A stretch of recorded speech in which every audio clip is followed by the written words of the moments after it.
કર્યું અને ભાગીદાર योगी ने मोदी जी से धन्य से सरकार ने खूब सारी व्यवस्था करी।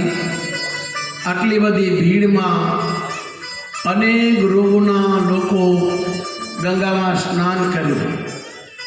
22 देशना विज्ञानोए गंगा यमुना सरस्वती जलनो चर्च कर्यो। बधाए नदीओना पानी मगाया, बिस्लेरीना जल मगाया, बधाई में बेक्टेरिया मळ्या। पण आटली बधी जनता जनार्दने स्नान कर्યું, कोई महामारी न वागी, कोई महामारी रोग न लाग्यो। एनु कारण गंगा यमुना सरस्वती कोई कीड़ा जीवड़ा बेक्टेरिया न हता। आजे 180 देशना लोगो पण विचार करता थई गया कि अमेरिका में खाली 40 करोड़ लोग से अने भारत में 65 करोड़ लोगों स्नान कर्યું। अब आटली बड़ी भीड़ में कोई विघ्न संतोषीए विघ्न कर्યું, जेनाथी भगदड़માં થોડાક લોકોના प्राण गया। भगवान ने प्रार्थना एमनी आत्मा ने शांति मळे। आम तो लोग तीर्थ में मरवा जाए छे, काशी में, वृंदावन में, अयोध्या में लोग भाड़े मकान रहे बुद्ध लोग कि मारो मृत्यु वहीं थाय। कोई तीर्थ में, कोई गुरु आश्रम में, कोई मंदिर में प्रभुनु भजन करता करता प्राण जाए ये भगवान धाम में जाए एवं अपना शास्त्रों कहे छे।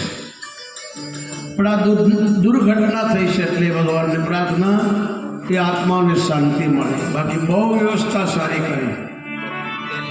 अमारो 5मो कुंभ छे, आटली व्यवस्था क्यारे जोई नथी। 144 वर्ष पछी आ अमृतस्थान में आ दास ने, कारण के आ देश में साधु संतोनी बहु महिमा छे। आग लगी आकाश में, जल जरे अंगार, साधु संत न होय तो जल जावे संसार। माटे तमे हिंदू छो, तमारे साधु संतोनी निंदा करवानो कोई अधिकार नहीं। तमे जो आवु बोलो हिंदू थईने कि भगवा पहेरवाथी कोई साधु नहीं थई शकतो, तो आदित्य योगीना क्षत्रियनो दीकरो छे ने साधु थईने देशनो उद्धार करी दीधो। साहेब तमे शुं कर्युं? तमे खोदड़ी ज करी। आदित्यनाथ जेनी बेन फूलड़ा वेचीने खाय छे, तमारे तो बंगलाओ छे। अने मोदी पण फकीर ज छे। एने कोई फॉर्म नहीं बनाव्या, महलो नहीं बनाव्या, पोताना भाईओने नौकरीमां नहीं राख्या। अमे साधु छीए, जो साचुं न कहीए तो नुगरा कहेवाईए। काल कोई वर्कशॉप में मूक्युं हतुं कि हूँ हिंदू छूँ, हूँ कुलदेवी ने मानु छूं, पण साधु भगवा पहेरवाथी नथी थवातो। तो आ 3.5 करोड़ साधु बधा गांडा छे। आ तने पूछवा आव्या हता?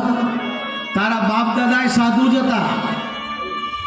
अपना देश में छोकराओ मोटा थई जाए एटले अपना माँ बाप वडीलो केदारनाथ बद्रीनाथ भगवा पहेरीने भजन करता था। साहेब भगवान व्यास नारायण साधु, सनगादी साधु, नारद साधु। हेलो, कदाच तमने एम थाय तो पहला हता, अत्यारे नथी के तमारी आंखनी कमी छे। तारे साधु छे। साधु न होय तो भारत ने कोई ओळखे नहीं। मारा बाप आ देश ने कोई ओळखे नहीं। साधु छे એટલે આ દેશને માં કહેવાય છે। કોણ બોલ રહે? એટલા દેશની જય બોલાય છે। બોલો ભારત માતા की। आपने कॉल करता हूं। बीजा लोको नहीं बोलता, बीजा धर्मना नहीं बोलता। माटे साधुनी निंदा करवानो तुम्हारो कोई अधिकार नहीं। तमे हिंदू छो तो, बीजा धर्मना हो तो निंदा करो। आज पण संतोए प्रयागराज में मीटिंग करी ने बहु दुख थयुं कि भारतना लोको एवं बोले पार्लामेंट में कि भगवा पहेरवाथी साधु नहीं बनातुं। तेनो बाटलो तमे राजकारणना विरोधी छो, धर्मना विरोधी छो, मंदिरोना विरोधी, तमे तमारी जातना विरोधी छो। विश्वामित्र क्षत्रिय जतो, साधु जतो, ये बनवू पड्युं। आखिर माटे તમે ધર્મને ન માનો તો કોઈ નહીં, પણ ધર્મની નિંદા કરવાનો તમારો કોઈ હક નથી. તમે ભગવાનને ન માનો તો કોઈ નહીં, પણ ભગવાનના વિરોધમાં બોલવાનો તમારો કોઈ હક નથી. તમે શું ભગવાનને આપી દીધું? આજે અમારા અખાડામાં મિટિંગ થઈ, બધા સાધુઓ દુઃખી થયા કે બીજા ધર્મના લોકો બોલે તો ચાલે, પણ એક પાર્લામેન્ટની અંદર એવું બોલે કે ભગવા પારાથી સાધુ નથી બનાતો, રાવણ સીતાજીને લઈ ગયો. થોડી રામાયણ તો વાંચ ભાઈ, પછી બોલ. ક્યાંય રામે લખ્યું છે સીતાજીને લઈ ગયો? અરે સાહેબ, રાવણના મનમાં પાપ હોતો એના ઘરમાં રાખતે. એને મનોમન પ્રણામ કર્યા છે. રામાયણમાં શંકર ભગવાન બોલ્યા, જો પાર્વતી વાગ્યા તો રાવણે કીધું, માં મારા કુળમાં બધા દારૂડિયા, જુગારિયા, માંસાહારી છે, મેં જ બધાને બગાડ્યા છે. આ બધાનો ઉદ્ધાર થાય એટલા માટે હું તમને લેવા આવ્યો છું. મનોમન પ્રણામ કર્યા અને ભગવાનના રૂપમાં સીતાજીને નથી લઈ ગયો. રામાનંદ સાગરની રામાયણ જુઓ. અરે રામાયણ વાંચો, 100 કરોડ રામાયણ છે.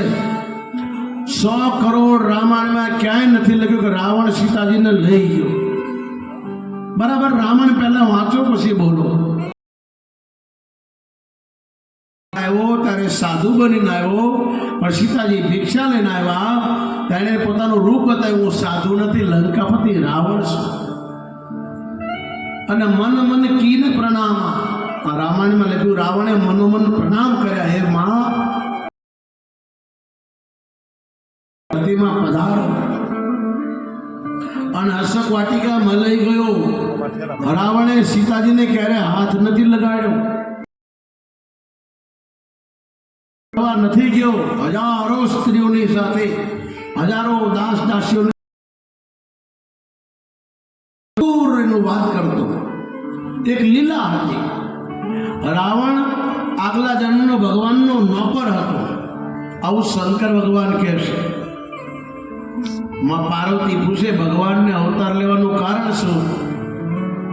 તો મહાદેવ કે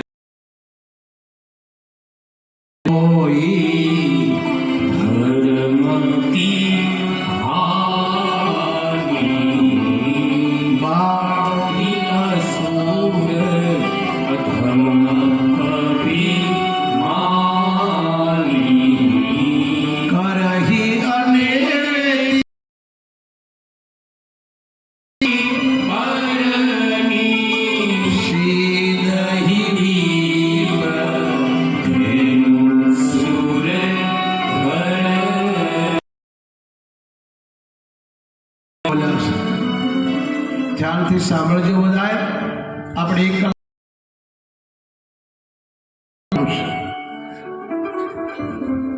ભોજન કર્યા વગર કોઈ જતા નહીં.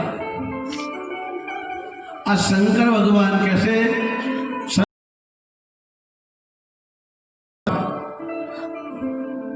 સનાતન ધર્મનો કોઈ નાશ નથી કરી શકે, પણ અધર્મી લોકો, અભિમાની લોકો, રાજકારણી લોકો, સ્વાર્થી લોકો, સાધુ બીજાનું હારું જોઈને બળનારા લોકો આ ધર્મના વિરોધી હોય છે. આને